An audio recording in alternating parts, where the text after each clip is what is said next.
बिस्मिल्लाहिर्रहमानिर्रहीम। अस्सलाम वालेकुम। उम्मीद करती हूँ आप सब लोग अपने घरों में खैरियत से होंगे। आज आप लोग जो है वो ऑर्गेनिक केमिस्ट्री का फर्स्ट लेक्चर मेरे साथ स्टार्ट करेंगे। आप लोगों को लेक्चर के लिए वेलकम करती हूँ और कुछ चीज़ें जो है वो स्टूडेंट्स आपके साथ मुझे डिस्कस करनी है। लेक्चर को स्टार्ट करने से पहले जो है वो हम देख लेते हैं। पहली बात ये कि आप लोगों का जो लेक्चर का सेटअप होगा गर्ल्स वो इस तरह से होगा कि आप लोगों का मंडे को लेक्चर होगा, ट्यूसडे को आप लोगों को असाइनमेंट दी जाएगी, ठीक है। यानी जब भी आपको लेक्चर मंडे को मिलेगा तो आपको at the end of your lecture कुछ असाइनमेंट्स आपको दी जाएंगी जो कि आप लोगों ने सॉल्व करनी होंगी और सॉल्व करने के बाद आपने उसको व्हाट्सएप ग्रुप में शेयर करना होगा, ठीक है। अगर आप लोगों के माइंड में कोई क्वेश्चन है तो बच्चों क्वेश्चन जो है वो आप लोग इस चैनल के अंदर जो आपका कमेंट सेक्शन है, ठीक है, कमेंट सेक्शन में जाके आप लोगों को लेक्चर से रिलेटेड कोई भी क्वेरी आ रही है, कोई भी क्वेश्चन आ रहा है तो आप लोगों ने ग्रुप में नहीं फेंकना शुरू कर देना क्वेश्चंस को, क्योंकि हमारे पास इतना टाइम नहीं होता कि हम जो है वो कंटिन्यूअसली जो है वो आप लोगों के मैसेजेस ग्रुप में रीड करते रहें। तो आप लोग जो है इसलिए आपसे अगेन एंड अगेन कह रही हूँ कि बच्चों जब तक आप चैनल सब्सक्राइब नहीं करोगे आपको लेक्चर से रिलेटेड इन्फो नहीं मिलेगी, आपको डेली लेक्चर का लिंक नहीं मिलेगा, ठीक है। अभी तक बहुत कम स्टूडेंट ने लेक्चर को जो चैनल को जो है वो सब्सक्राइब किया है। तो स्टूडेंट्स काइंडली काइंडली जो है वो एक आप चैनल को सब्सक्राइब कर लीजिए। उसके बाद जो है नेक्स्ट चीज ये कि आप लोगों ने आपका मंडे को अगर लेक्चर होगा तो ट्यूसडे को आप लोगों ने असाइनमेंट सॉल्व करनी होगी और पूरे लेक्चर को थॉरोली कंसंट्रेट करना होगा, ठीक है। यानी वन डे आपका लेक्चर होगा, वन डे आप असाइनमेंट को सॉल्व करोगे। इसी तरह वेडनेसडे को आपका लेक्चर होगा और थर्सडे को आप असाइनमेंट सॉल्व करोगे, फ्राइडे को आपका लेक्चर होगा और सैटरडे को आप असाइनमेंट सॉल्व करोगे, ठीक है। और फिर अगेन जो है वो आपको मंडे को लेक्चर हुआ करेगा। तो ये 3 दिन जो है वीक में आपके लेक्चर होंगे और 3 डेज जो है वो आप लोगों को असाइनमेंट दी जाएगी जो कि आप at the end of your lecture आपको इसी प्रेजेंटेशन के एंड पे जो है वो आपको क्वेश्चंस मिल जाएंगे, ठीक है। अगर स्टिल किसी स्टूडेंट के माइंड में इससे रेलिवेंट कोई क्वेश्चन हो तो बच्चों आप पूछ सकते हैं, मोस्ट वेलकम। क्वेश्चन आप पूछिए, it's a good thing, but you need have to be practice of these questions, ठीक है। जब तक आप लोगों को जो असाइनमेंट हम देंगे, जब तक आप बच्चों उन असाइनमेंट्स को सॉल्व नहीं करोगे आप ऑर्गेनिक केमिस्ट्री में आगे मूव ऑन नहीं कर सकते, ठीक है। ये इतना आसान टॉपिक नहीं है, इतने इजी वे नहीं है, ठीक है। अभी आप लोगों के थर्ड ईयर के भी एग्जाम होने हैं तो उससे पहले फोर्थ ईयर के एग्जाम से रेलिवेंट इसलिए हम आपको थोड़ा थोड़ा स्टार्ट करवा रहे हैं कि आपको इससे रेलिवेंट इंफॉर्मेशन जो है वो मिल जाए।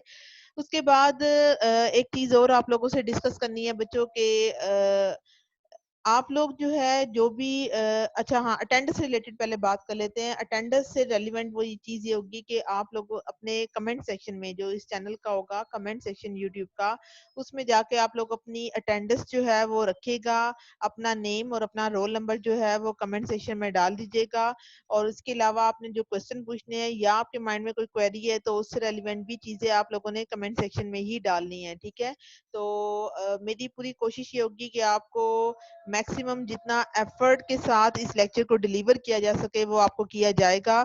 और आप लोगों ने बच्चों ओबीडियंट रहना है, रिस्पेक्ट करनी है। जब तक आप लोग के दिल में असातिज़ा इकराम के लिए इज्जत नहीं होगी तो आप लोग बच्चों आगे मूव ऑन नहीं कर सकते, चाहे आप लाइफ में जितना मर्जी आगे या ऊंची पोस्ट पे पहुंच जाएं, लेकिन इज्जत और एहतराम सबसे पहले है और सब लोगों की इज्जत कीजिए तो आपको जो है ये चीज नेक्स्ट फ्यूचर में फायदेमंद साबित होगी, ठीक है। अब जो है वो हम प्रॉपर अपने लेक्चर को स्टार्ट कर लेते हैं। आपका जो लेक्चर है दैट इज लेक्चर नंबर 1 है। लेक्चर नंबर 1 मैंने इसलिए लिखा है कि आपका लेक्चर मेरे साथ ये नंबर 1 लेक्चर है, ठीक है। और एक चीज और बच्चों की, जब आप लोगों ने लेक्चर को देखना है तो आपको यूट्यूब चैनल पे और भी मेरे बहुत सारे लेक्चर्स मिलेंगे, but those lecture for only FSc students, ठीक है। एफएससी पार्ट 2 के भी इसमें लेक्चर होंगे। तो आपके लेक्चर से पहले यानी आपको जो यूट्यूब पे जो लिंक शेयर किया जाएगा, एक तो लिंक भी मैं डाल दूंगी ग्रुप में। सेकंड चीज ये कि आपके लेक्चर से पहले वर्ड लिखा जाएगा बीएससी पार्ट 2, ठीक है। और एफएससी के लेक्चर के लिए वर्ड लिखा जाएगा एफएससी पार्ट 2। तो आप लोगों ने इस हवाले से कंफ्यूज नहीं होना कि मैम हमें नहीं समझ आ रही कि हमारा लेक्चर लेक्चर कौन सा है। तो सीधी सी बात है, आपको लेक्चर का लिंक मिलेगा डेली बेसिस पे, जब भी आपका लेक्चर होगा जिस डे में, तो आपके लेक्चर से पहले वर्ड बीएससी में लिख दूंगी ताकि आपको किसी किस्म की कोई कंफ्यूजन क्रिएट ना हो। ठीक है, अब जो है वो हम देखते हैं, आज हमारा लेक्चर नंबर 1 है। टॉपिक जो आप लोगों ने आज स्टडी करना है students, that is hydrogen bonding. ठीक है, और हाइड्रोजन बॉन्डिंग जो है वो आपके चैप्टर नंबर 1 का टॉपिक है और आपके चैप्टर का नेम है that is basic concepts in organic chemistry. सबसे पहले हम देखते हैं व्हाट इज हाइड्रोजन बॉन्ड, यानी हाइड्रोजन बॉन्डिंग होती क्या है या ये किस तरह से वर्क ऑन करती है, हाइड्रोजन बॉन्डिंग का फिनोमिना क्या है। तो बच्चों, हाइड्रोजन बॉन्डिंग जो है वो आप लोगों ने प्रीवियस क्लासेस में बहुत डिटेल में डिस्कस की है, थर्ड ईयर में आप लोगों ने इसको पढ़ा था। अब हम एक दफा फिर डिटेल में इसको देखेंगे और इसका जो कंसेप्ट है वो आपके ऑर्गेनिक केमिस्ट्री या ऑर्गेनिक कंपाउंड से रेलिवेंट होगा। तो आज के लेक्चर में आप बहुत डिटेल में इसको स्टडी करेंगे। तो सबसे पहले देखते हैं बच्चों, हम ये कहते हैं कि जो हाइड्रोजन बॉन्ड है it is basically an electrostatic forces of attraction between hydrogen atom that is covalently bonded to an electronegative oxygen या फिर नाइट्रोजन या फिर fluorine and another electronegative atom in the same or the different molecule। ठीक है, अच्छा यहाँ पर आप लोगों को डेफिनेशन पहले समझा दूं कि यहाँ पे क्या कह रहे हैं कि हाइड्रोजन बॉन्ड का वर्ड ही रेफर करता है हाइड्रोजन एटम को। इट मीन हाइड्रोजन एटम जो है वो कोवेलेंटली बॉन्ड होगा किसके साथ, किसी हाईली इलेक्ट्रोनेगेटिव एटम के साथ, जिनमें 3 एटम की कंडीशन जो है वो कंपल्सरी है। One is fluorine, other is oxygen and third one is nitrogen atom. तो हमने क्या बोला कि जो हाइड्रोजन बॉन्डिंग है उसमें हाइड्रोजन एटम कोवेलेंटली बॉन्ड हुआ हुआ होता है किसी भी इलेक्ट्रोनेगेटिव एटम के साथ, and at the same time it will also form hydrogen bond with the same molecule या फिर डिफरेंट मॉलिक्यूल। अब ये देखें, ये वाटर का मॉलिक्यूल है और ये वाटर का दूसरा मॉलिक्यूल है। इट मीन एक ये मॉलिक्यूल है और एक ये मॉलिक्यूल है। तो ये मॉलिक्यूल भी वाटर का है और ये मॉलिक्यूल भी वाटर का है। इट मीन सेम मॉलिक्यूल के अंदर क्या हो रही है, हाइड्रोजन बॉन्डिंग हो रही है। बाकी जरूरी नहीं है कि ये मॉलिक्यूल सेम हो। अगर फर्ज किया यहाँ पे कोई अल्कोहल का मॉलिक्यूल आ जाता और ये वाटर का मॉलिक्यूल हो जाता, तो alcohol and water both they will also form hydrogen bond. ठीक है, अभी आप इसको नेक्स्ट स्लाइड में देखेंगे तो फिर स्टूडेंट्स आपको आइडिया हो जाएगा। तो अभी हमने क्या कहा कि हाइड्रोजन बॉन्डिंग बेसिकली क्या होती है कि ये इलेक्ट्रोस्टैटिक फोर्सेस ऑफ अट्रैक्शन होती है जो कि किसके दरमियान में एग्जिस्ट करती हैं, बिटवीन हाइड्रोजन एटम के दरमियान में। और हाइड्रोजन एटम जो है वो कोवेलेंटली बॉन्ड होता है। अब यहाँ देखिए, ये वाला जो बॉन्ड है इसका ये कोवेलेंट बॉन्ड है। ठीक है, ये कोवेलेंटली बॉन्ड है किसके साथ, किसी हाईली इलेक्ट्रोनेगेटिव एटम के साथ। और हाईली इलेक्ट्रोनेगेटिव एटम कौन से हैं बच्चों, फ्लोरीन, ऑक्सीजन एंड नाइट्रोजन है।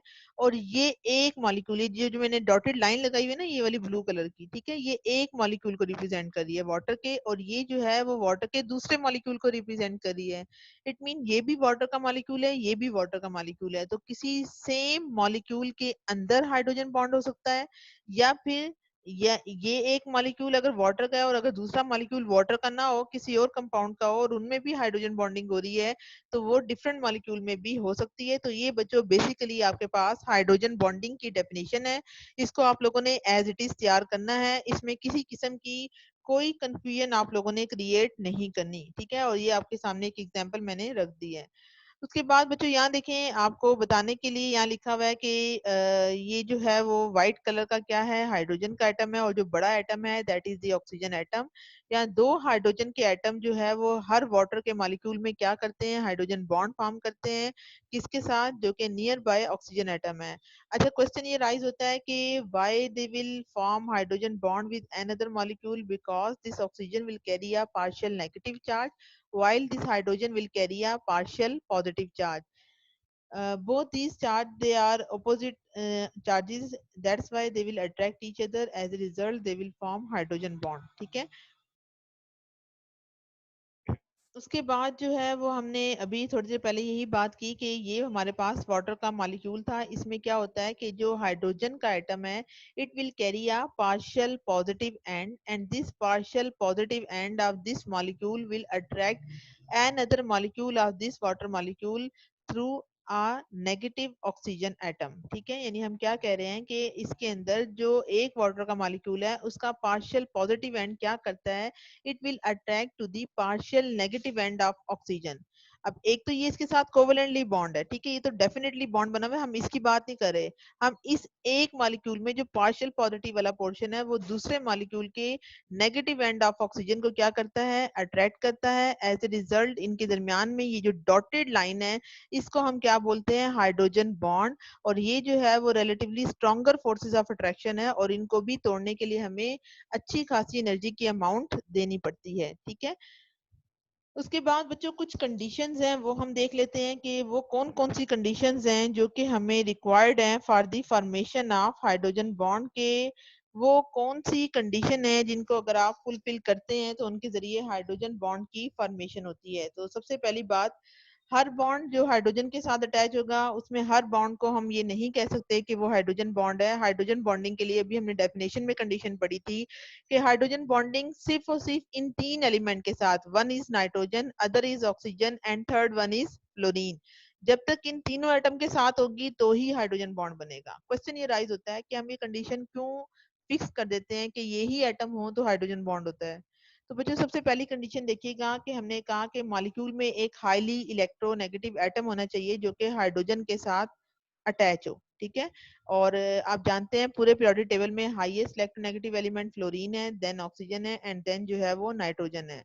अब क्या होता है कि जितना कोई भी एलिमेंट हाईली इलेक्ट्रोनेगेटिव होता है उसके अंदर मॉलिक्यूल को पोलराइज करने की एबिलिटी बढ़ जाती है। अब पोलराइजेबिलिटी क्या थी, पोलराइजेशन क्या थी, इसको आप लोगों ने बहुत ही डिटेल के अंदर थर्ड ईयर के अंदर आप लोगों को जब मैंने पोलराइजेबिलिटी पढ़ाया था तो वहां मैंने डिटेल में डिस्कस किया था कि जितना कोई भी एटम हाईली इलेक्ट्रोनेगेटिव होता है इट मीन इसके अंदर टेंडेंसी होती है to attract the electron density to capture toward itself, ठीक है, कि वो जो है वो मैक्सिमम इलेक्ट्रॉन डेंसिटी को अपनी जानिब कैप्चर करेगा।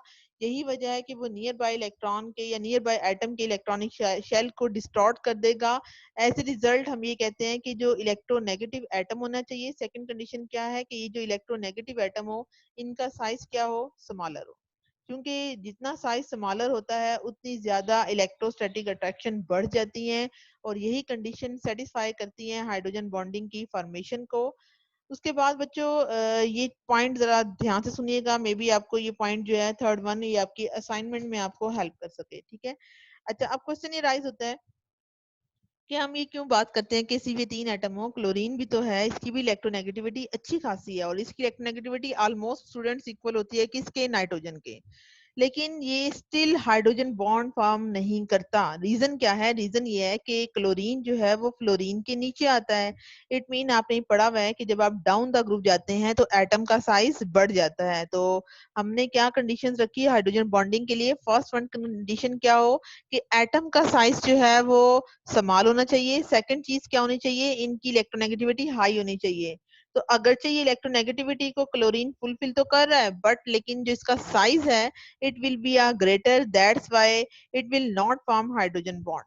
So हाइड्रोजन बॉन्डिंग के लिए कंडीशंस हमने बच्चों क्या पढ़ी कि फर्स्ट वन कंडीशन ये है कि एटम के साइज को समान होना चाहिए।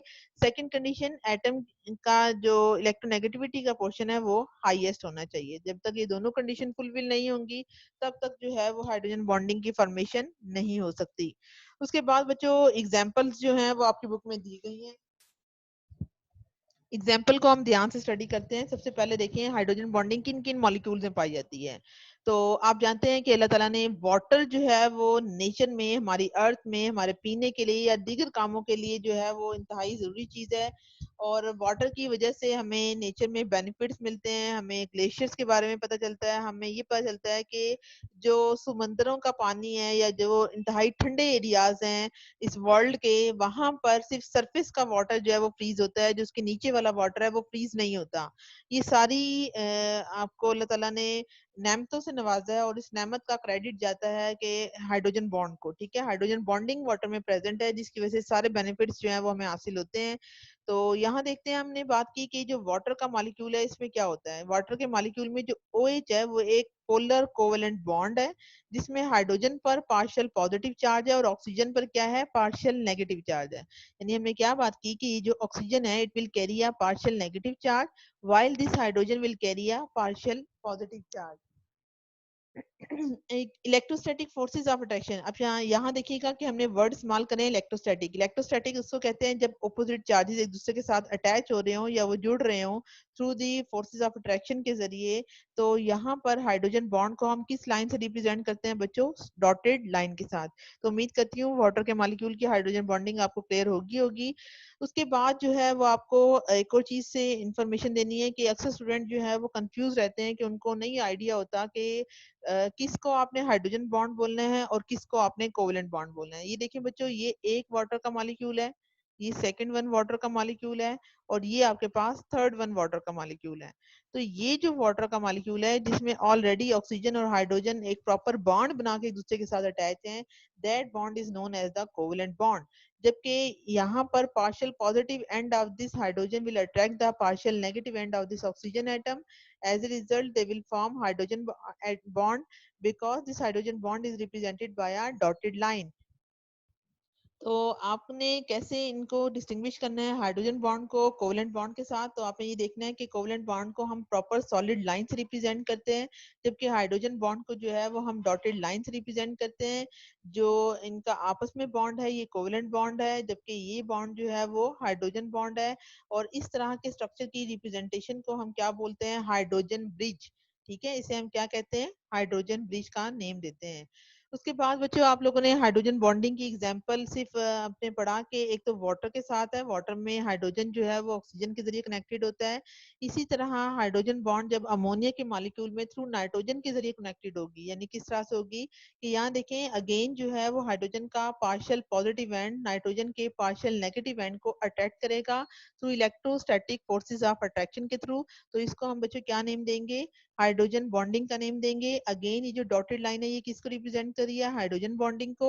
और ये जो सॉलिड लाइन है ये तीनों सॉलिड लाइन किसको रिप्रेजेंट कर रही है? नाइट्रोजन के हाइड्रोजन के साथ कोवेलेंट बॉन्ड को रिप्रेजेंट कर रही है। ठीक है, उसके बाद बच्चों हाइड्रोजन बॉन्डिंग थर्ड वन हम एग्जांपल पढ़ते हैं HF के मॉलिक्यूल में। अब आपने पढ़ा है कि फ्लोरीन जो है इसकी इलेक्ट्रोनेगेटिविटी की वैल्यू हाईएस्ट होती है, दैट इज राउंड अबाउट 4.0।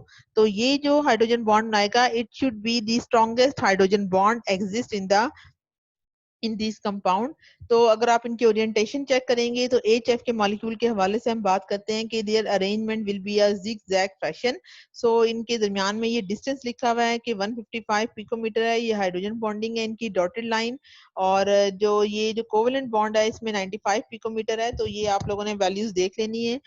उसके बाद थर्ड वन एग्जांपल है कि अच्छा ये जो ऊपर पहले तीनों केसेस डिस्कस किए गए ना आपके साथ, वाटर का, उसके बाद अमोनिया का, यहाँ देखें ये जो है वो सेम मॉलिक्यूल्स के साथ है।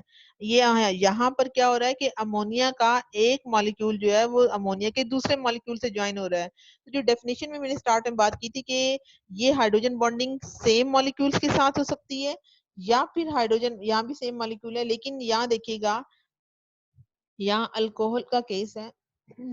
यहाँ भी सेम मॉलिक्यूल के साथ हो रही है। ठीक है, ये CH3 है, उसके बाद ये CH2 है एंड देन OH है। अगेन OH क्या करेगा? इस मॉलिक्यूल का partial positive end will attract the an other molecule of alcohol through partial negative end of this oxygen atom. As a result they will also form hydrogen bond. ठीक है, उसके बाद बच्चों हमारे पास कुछ कंपाउंड्स आते हैं जिनके बारे में हम बात करते हैं, that is known as the carboxylic acid. Carboxylic acid का फार्मूला क्या होता है? RCOOH। तो अगर आप R से मुराद किया बच्चों अल्काइल ग्रुप, तो अल्काइल ग्रुप फर्स्ट किया ये मिथाइल ग्रुप है, और उसके बाद C double bond O and then O again OH। ठीक है, इसी तरह जो है यहाँ पर कार्बोक्सिलिक एसिड का मॉलिक्यूल इस तरह से एग्जिस्ट कर रहा है बच्चों। इस स्ट्रक्चर को नाम दिया जाता है किसका? डाइमर। क्या लफ्ज है? Dimer, DIMER। इसे हम बोलते हैं कि जो कार्बोक्सिलिक एसिड होते हैं इनके मेल्टिंग एंड बॉइलिंग पॉइंट बहुत ही ज्यादा हाई होते हैं due to the formation of internal hydrogen bonding, और इसको हमने क्या नाम दिया? डाइमर का नाम दिया। तो इस तरह से जो है वो कार्बोक्सिलिक एसिड के मॉलिक्यूल में भी एक मॉलिक्यूल दूसरे मॉलिक्यूल के साथ इस तरह से लिंक अप होता है। ठीक है, उसके बाद बच्चों हम कंपैरिजन करेंगे हाइड्रोजन बॉन्डिंग की स्ट्रेंथ का। अभी आप लोगों ने दो चीजें पढ़ी थी कि एक तो आपको बताया था कि ये जो सॉलिड बॉन्ड होता है इसको हम क्या बोलते हैं बच्चों? Covalent bond. ये जो डॉटेड लाइन है ये किसको रिप्रेजेंट करती है? Hydrogen bond. तो हम ये देखना चाह रहे हैं कि इन दोनों में किस में, एक कोवेलेंट बॉन्ड में और किस में हाइड्रोजन बॉन्ड में क्या डिफरेंस है, कौन सा बॉन्ड ज्यादा स्ट्रॉन्गर है। तो सबसे पहले हम देखते हैं कि हाइड्रोजन बॉन्डिंग जो है ये किस तरह से बन रही है। अभी आपने देखा dipole dipole attraction. Dipole dipole attraction क्या होती है कि जिनमें एक पोल पर पार्शियल पॉजिटिव एंड हो, दूसरा पोल जो है वो पार्शियल नेगेटिव एंड के जरिए कनेक्टेड हो, तो इसको हम बोलते हैं डाइपोल डाइपोल इंटरेक्शन। जबकि कोवेलेंट बॉन्ड की डेफिनेशन में आपने पढ़ा है कि it will be found by the sharing of electrons. So we can say that hydrogen bond and covalent bond में मेन डिफरेंस क्या हुआ। सबसे पहला कि हाइड्रोजन बॉन्ड जो है वो डाइपोल डाइपोल फोर्सेस से बनता है, जबकि कोवेलेंट बॉन्ड जो है वो शेयरिंग ऑफ इलेक्ट्रॉन से बनता है। लेकिन बच्चों एक चीज हमेशा रिमेंबर रखिएगा कि अगर आपने इन दोनों बॉन्ड की स्ट्रेंथ को कंपेयर करना हो तो the covalent bond is much more stronger bond as compare to hydrogen bond. और इसका हमें अंदाजा कैसे होता है, ये होता है इनकी बॉन्ड एनर्जी से। जब आप इस हाइड्रोजन और हाइड्रोजन के बॉन्ड को ब्रेक करते हैं तो हम ये कहते हैं कि इस बॉन्ड को ब्रेक करने के लिए तकरीबन 433 किलो जूल पर मोल एनर्जी चाहिए, ठीक है। लेकिन अगर आप HF के बॉन्ड को तोड़ने की बात करेंगे तो इसकी एनर्जी 41.8 किलो जूल पर मोल है। तो इन दोनों में कंपैरिजन से हमें क्या पता चला कि जो हाइड्रोजन बॉन्डिंग होती है वो वीकर बॉन्डिंग में आता है, जबकि कोवेलेंट बॉन्ड जो है वो स्ट्रॉन्गर बॉन्ड की कैटेगरी में आता है, ठीक है। थर्ड वन हमने क्या बात की कि हाइड्रोजन एटम और हाईली इलेक्ट्रोनेगेटिव एटम जैसा जैसा कि फ्लोरीन है, ऑक्सीजन है और नाइट्रोजन है, जब हाइड्रोजन इन तीनों में से किसी भी एलिमेंट से बॉन्ड बनाएगा तभी इस बॉन्डिंग को हम क्या नेम देते हैं, हाइड्रोजन बॉन्डिंग का। लेकिन कोवेलेंट बॉन्ड में आपने क्या पढ़ा था कि जरूरी नहीं है कोई भी दो इलेक्ट्रोनेगेटिव एलिमेंट लाइक FF, इन दोनों जो है फ्लोरीन F2 की फॉर्म में एग्जिस्ट कर रहा है तो दोनों इलेक्ट्रोनेगेटिव एटम है। इसी तरह ऑक्सीजन O2 की फॉर्म में है, इसी तरह जो है वो नाइट्रोजन N2 की फॉर्म में है। तो ये बॉन्ड दो इलेक्ट्रोनेगेटिव एटम के दरमियान में भी बन सकता है, किसी सेम एलिमेंट में भी बन सकता है या डिफरेंट एलिमेंट में भी बन सकता है। डिफरेंट एलिमेंट कौन से, लाइक HCl, ठीक है, उनके दरमियान में भी ये कोवेलेंट बॉन्ड बन सकता है। अब इसकी बॉन्डिंग को आपने हाइड्रोजन बॉन्डिंग नहीं कहना क्योंकि क्लोरीन के बारे में अभी आपको बताया कि क्लोरीन का जो साइज है वो कंपैरेटिवली ग्रेटर होता है। So that's why we can say that hydrogen bond is always formed when hydrogen will attach only these three atoms। जबकि कोवेलेंट बॉन्ड जो है वो किसी भी दो इलेक्ट्रोनेगेटिव एटम के दरमियान, चाहे वो सेम एलिमेंट के हों या फिर डिफरेंट एलिमेंट के हों, उनके साथ फॉर्म होने से बन सकता है। तो उम्मीद करती हूँ यहाँ तक आपको ये बात क्लियर होगी होगी। उसके बाद बच्चों आप लोगों ने टाइप्स ऑफ हाइड्रोजन बॉन्डिंग देखनी है कि हाइड्रोजन बॉन्डिंग की कितनी टाइप्स हैं। तो स्टूडेंट्स मेन दो टाइप्स हैं। One type is known as inter molecular hydrogen bond and other type is known as intramolecular hydrogen bonding. तो सबसे पहले आपने इनके वर्ड से इनको कंपेयर करना है। इंटर का मतलब होता है बिटवीन, इंट्रा का मतलब होता है विद इन। इंट्रा का क्या मतलब होता है, विद इन यानी उसके अंदर, और इंटर का मतलब होता है दरमियान।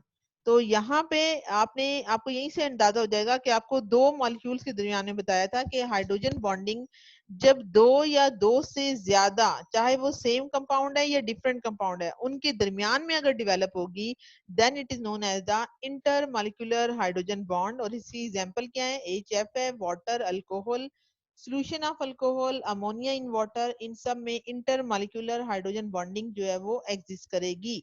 जैसे यहाँ देखें स्टूडेंट्स, आपको सबसे पहले जो है वो डिफरेंस क्लियर करना है। यहाँ पे अच्छा स्टूडेंट्स वर्ड गलत लिखा गया, ये इंट्रा नहीं है, इसको इंटर कर लीजिएगा, ठीक है। अच्छा इंटर में क्या था, इंटर में हमने बताया कि ये एक मॉलिक्यूल है, ये HF का दूसरा मॉलिक्यूल है, ये HF का तीसरा मॉलिक्यूल है। इट मीन इंटर मॉलिक्यूलर के अंदर एक से ज्यादा मॉलिक्यूल्स होंगे और इनके दरमियान में हाइड्रोजन बॉन्ड जो डेवलप होगा that is known as inter molecular.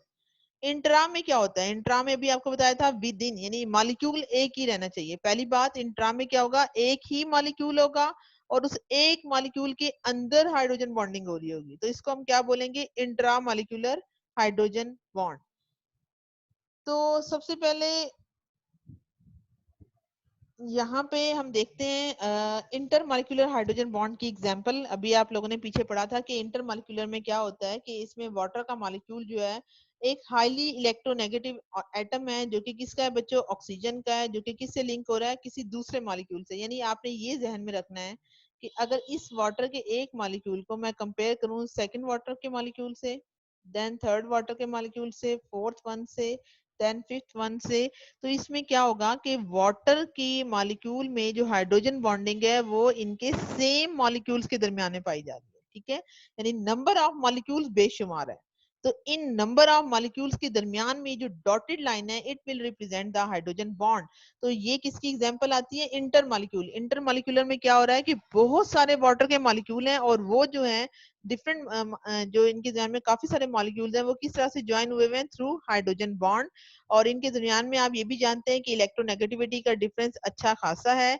यही वजह है कि हाइड्रोजन का एंड जो है वो पॉजिटिव बनता है और ऑक्सीजन का एंड क्या बनता है? नेगेटिव बनता है। और ये दोनों जो है वो एक दूसरे को अटैच करते हैं और हाइड्रोजन बॉन्डिंग के दरमियान में एग्जिस्ट करती है। अब हम नेक्स्ट चीज बच्चों देखते हैं, ये जरा स्टूडेंट ध्यान से सुनिएगा। इंट्रामॉलिक्यूलर ये बहुत इंपॉर्टेंट है। अब वो कहते हैं कि इंट्रा इंट्रा का मतलब ये है कि आपको इसकी पहचान कैसे होगी? जनरली आपको पता चलेगा कि इनमें एक ही मॉलिक्यूल मिलेगा आपको, ठीक है, कि ये जो है वो दो एटम्स के दरमियान में पाई जाएगी लेकिन मॉलिक्यूल एक ही होगा। अगेन आपको बता रही हूँ कि इंट्रा मॉलिक्यूल में एक ही मॉलिक्यूल होगा और उनके एटम्स के अंदर क्या हो रही होगी? Hydrogen bonding. अगर कभी ऐसा हो जाए कि एक ही मॉलिक्यूल में हाइड्रोजन बॉन्डिंग हो तो इसका हम एक और नेम देते हैं, that is known as the chelation. Chelates बनना या जिसे आप लोग चीलेट्स बोलते हैं। तो ये वर्ड किसको रिप्रेजेंट करता है? रिंग की फॉर्मेशन को। कीलेशन क्या होती है? रिंग की फॉर्मेशन। और मोस्टली हाइड्रोजन बॉन्डिंग जो है वो ऑर्गेनिक कंपाउंड में जब होती है, अगर वो इंट्रा मॉलिक्यूलर होगी, इंट्रा का मतलब यह है कि मॉलिक्यूल के अंदर हो रही होगी, तो उसके नतीजे में 5 या 6 मेंबर्ड रिंग फॉर्म होगा जिसको हम बोलते हैं साइक्लाइजेशन हो जाना, कीलेशन हो जाना। इसकी वजह से किसकी वजह से होती है? ये सारी बातें इंट्रा मॉलिक्यूलर की वजह से होती हैं। और याद रखिएगा बच्चों, इंट्रा मॉलिक्यूलर हाइड्रोजन बॉन्डिंग जब भी हो किसी मॉलिक्यूल में तो ये किस चीज को फेवर करती है? एसिडिटी को।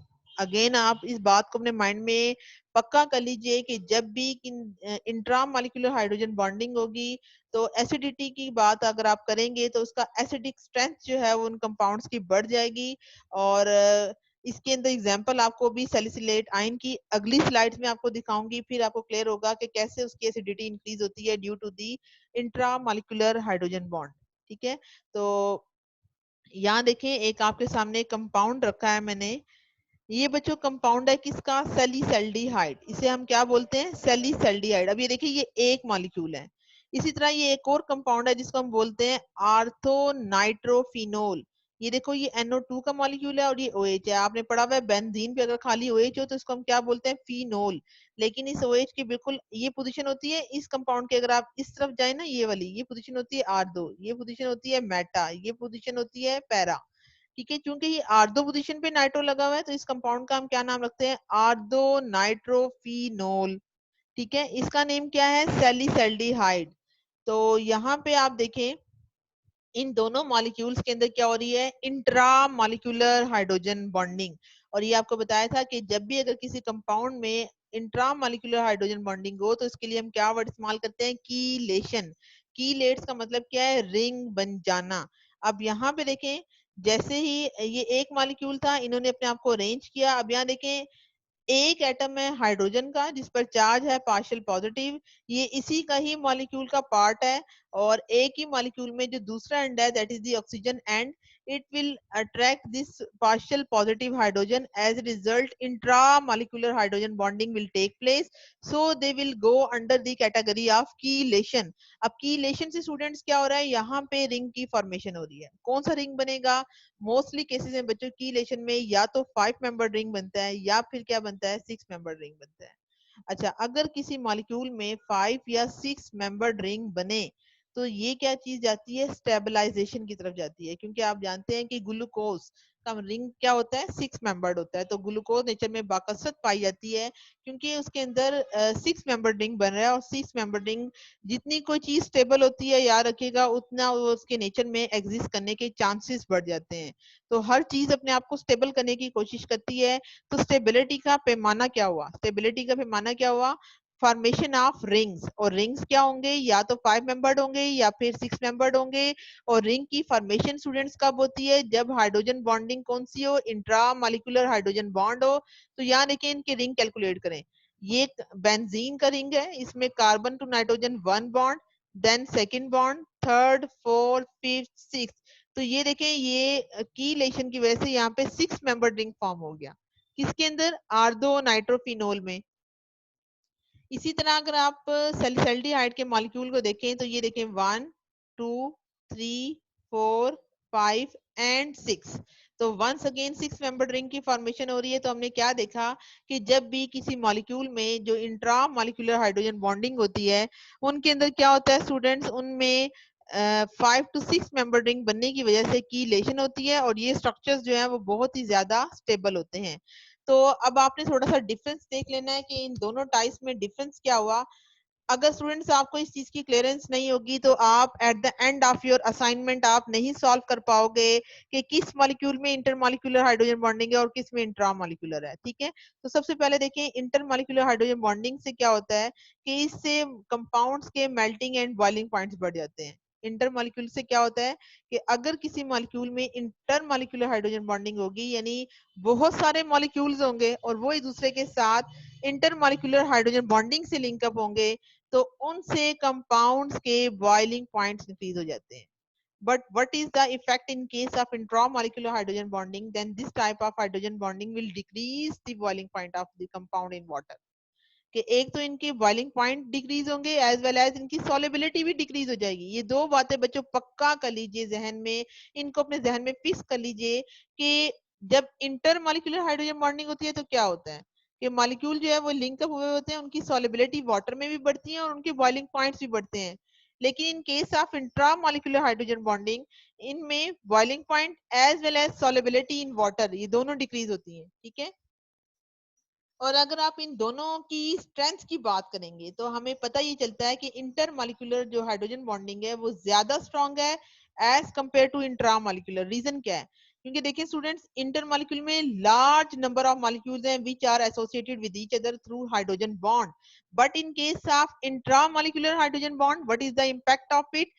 It will take place only in one molecule. ठीक है, एक ही मॉलिक्यूल में तो उसकी बॉन्डिंग को तोड़ना आसान है। तो that's why intramolecular hydrogen bond is a weaker bond as compare to inter molecular hydrogen bond. उम्मीद करती हूँ आपको ये बात क्लियर होगी। उसके बाद बच्चों यहाँ पे जो है वो electrostatic forces of attraction are दो नाइट्रोफिनोल, ये आपको भी थोड़ी देर पहले डिस्कस किया था आपके साथ, तो ये चीज हम लोगों ने देख ली है। अब हमने इनकी एप्लीकेशंस पढ़नी है किसकी बच्चों? हाइड्रोजन बॉन्डिंग की। कि हाइड्रोजन बॉन्डिंग की एप्लीकेशन क्या है। ठीक है, सबसे पहले हम ये देखते हैं कि वो कंपाउंड जिनके अंदर हाइड्रोजन बॉन्डिंग होती है, और ये मोस्टली बच्चों किसकी बात हो रही है कि अगर आप इन कंपाउंड की हाइड्रोजन बॉन्डिंग चेक करें वाटर के साथ तो मोस्टली ये सॉल्युबल होते हैं और intermolecular hydrogen bonding as well as solubility इन कंपाउंड्स की बढ़ती जाती है, जबकि इंट्रामॉलिक्यूलर हाइड्रोजन बॉन्डिंग की वजह से ये सॉल्युबिलिटी और इनके मेल्टिंग एंड बॉइलिंग पॉइंट्स जो हैं वो डिक्रीज हो जाते हैं। यही वजह है कि अगर आप आर्दो नाइट्रोफिनोल को देखें तो सॉल्युबिलिटी आर्दो नाइट्रोफिनोल की बढ़ जाती है, वो ग्रेटर होती है as compare to para and meta nitrophenol, जहाँ पे इंटर मॉलिक्यूलर हाइड्रोजन बॉन्डिंग के चांसेस जो हैं वो बढ़ते हैं। ठीक है, इस पॉइंट को देख लेते हैं बाद में। उसके बाद बच्चों अल्कोहल की सॉल्युबिलिटी आप देखें तो आपको पता ही चलेगा कि नंबर ऑफ अल्कोहल के मॉलिक्यूल्स हैं ये दूसरे के साथ हाइड्रोजन बॉन्ड के जरिए लिंकअप है। लेकिन अगर वाटर आ जाता है तो ये वाटर के साथ भी हाइड्रोजन बॉन्डिंग डिवेलप कर लेते हैं। इस तरह से अल्कोहल जो है वो वाटर के अंदर आसानी से सॉल्युबल हो जाते हैं और ये भी आपके पास इंटर मॉलिक्यूलर हाइड्रोजन बॉन्डिंग की टाइप में आता है। थर्ड वन अभी हमने पढ़ा था कि ये जो डाइमर की फॉर्म में ये जो कार्बोक्सिलिक एसिड के मॉलिक्यूल एग्जिस्ट करते हैं ये आपके पास जो है वो इंटर मॉलिक्यूलर हाइड्रोजन बॉन्डिंग के अंदर आता है। अब ये इंटर में क्यों आ रहा है? क्योंकि यहाँ पे दो मॉलिक्यूल्स हैं जो कि एक दूसरे के साथ लिंकअप हुए हुए हैं और इनको तोड़ने के लिए भी हमें हाई अमाउंट ऑफ एनर्जी देनी पड़ती है। उसके बाद इनके मेल्टिंग एंड बॉइलिंग पॉइंट्स की तरफ हम जाते हैं कि melting and inter molecular hydrogen bonding से क्या होता है कि मॉलिक्यूल के मेल्टिंग एंड बॉइलिंग पॉइंट्स बढ़ जाते हैं, जबकि इंट्रा मॉलिक्यूलर हाइड्रोजन बॉन्डिंग की वजह से ये melting and boiling points decrease कर जाते हैं। तो अगर आप वाटर और H2S को कंपेयर करें तो पता चलता है कि वाटर जो है वो इसमें आता है स्टूडेंट्स, इसमें कौन सी टाइप होगी? हाइड्रोजन बॉन्डिंग होगी, जबकि H2S में हाइड्रोजन बॉन्डिंग नहीं है। तो जिसमें हाइड्रोजन बॉन्डिंग होगी इट मीन इनके अंदर melting and boiling point strong होंगे। इसी तरह अमोनिया के ज्यादा होंगे, अल्कोहल के ज्यादा होंगे।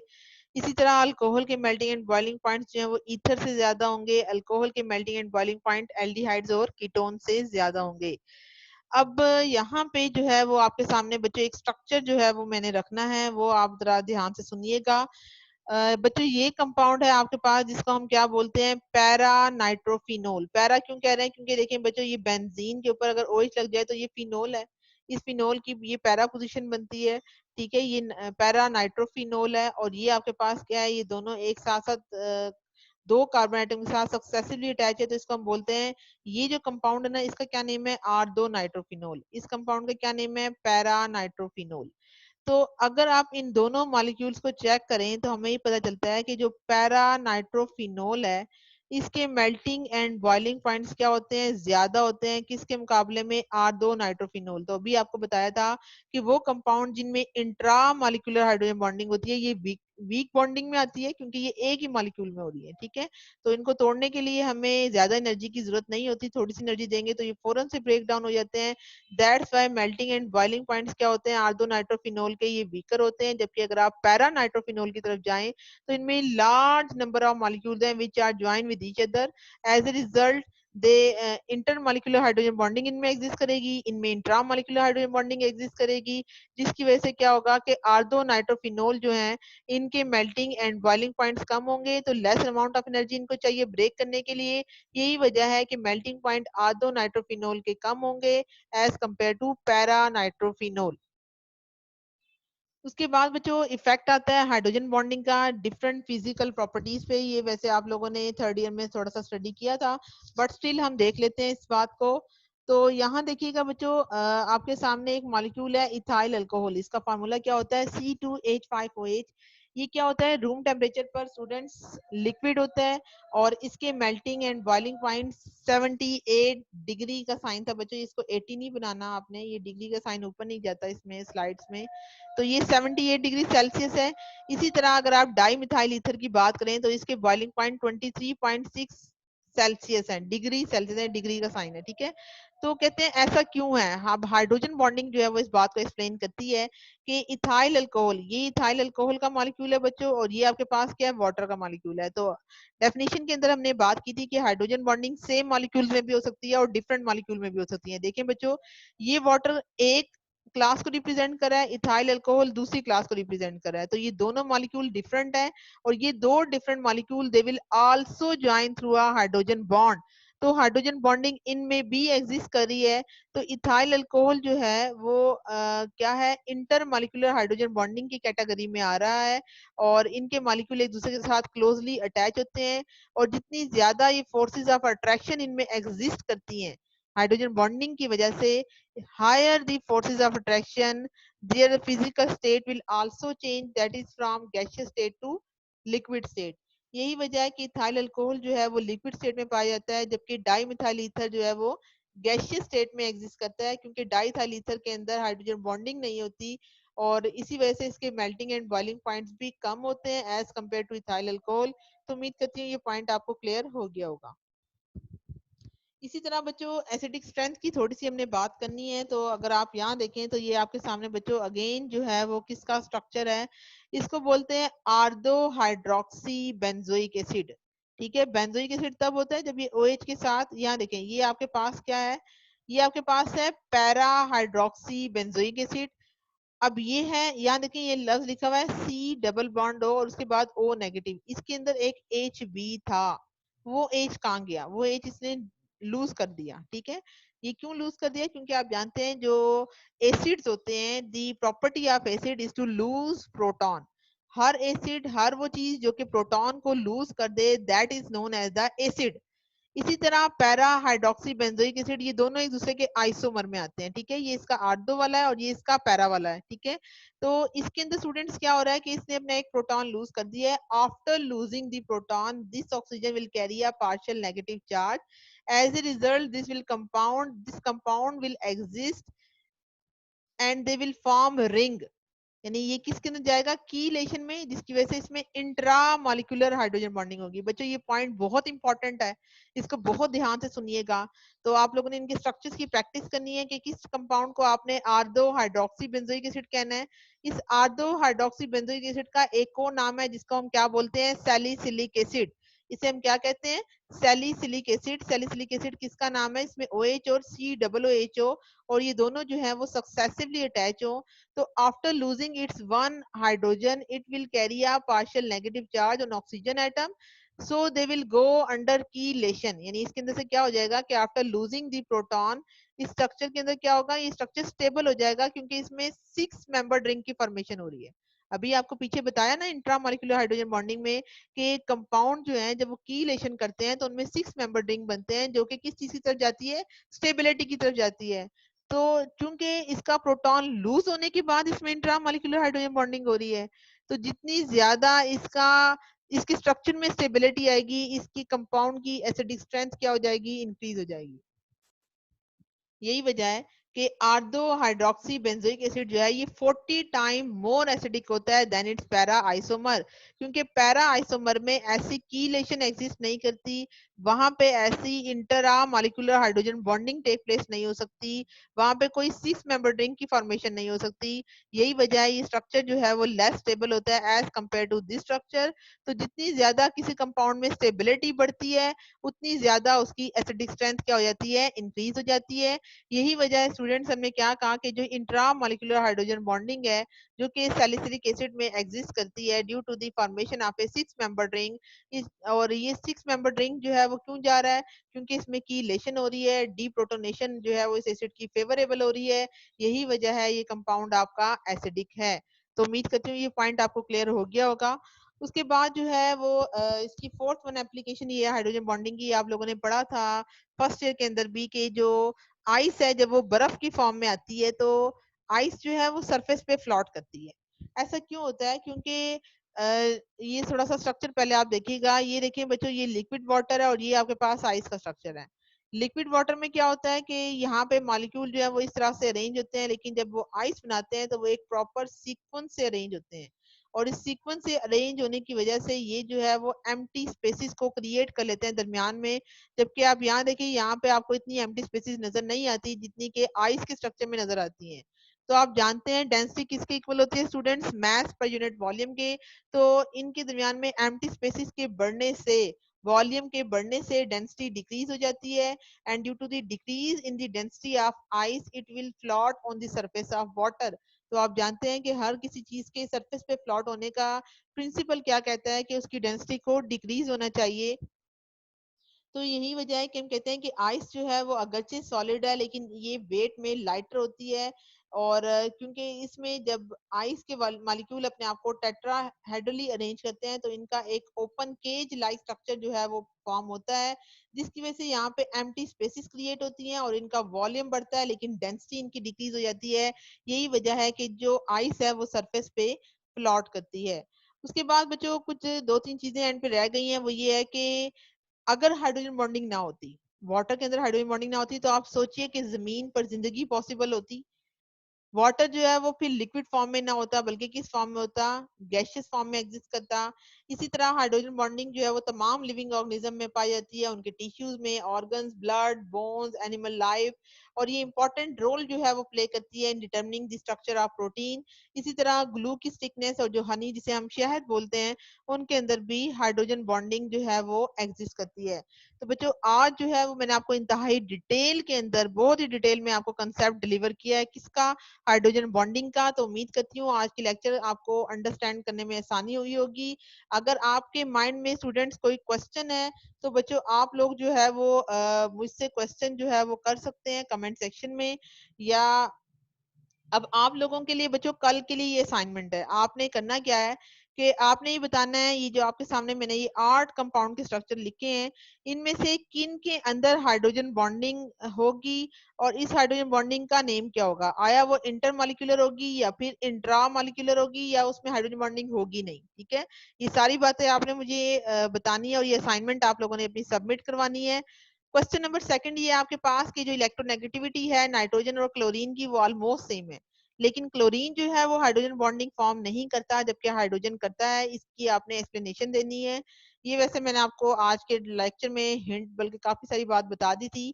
इसी तरह क्वेश्चन नंबर थर्ड आपके पास ये है कि why ethanol has higher boiling point than diethyl ether.